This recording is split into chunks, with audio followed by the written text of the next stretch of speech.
कभी कभी छोटी सी नेकी जिंदगी बदल देती है। जब तुम किसी की मदद करते हो, अल्लाह तुम्हारी मदद जरूर करता है। बेटा, अल्लाह तुम्हें इज्जत और रिस्क दे। नेकी कभी जाया नहीं जाती, बस वक्त आने पर लौट कर आती है। छोटी सी मदद बड़ी बरकत का सबब बन जाती है।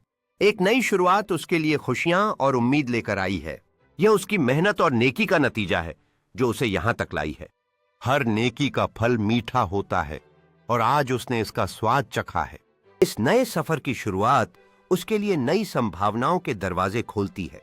यह दोस्ती और सहयोग उसे और भी प्रेरित करता है आगे बढ़ने के लिए। उसकी मेहनत और लगन अब रंग ला रही है, उसे सफलता की ओर ले जा रही है।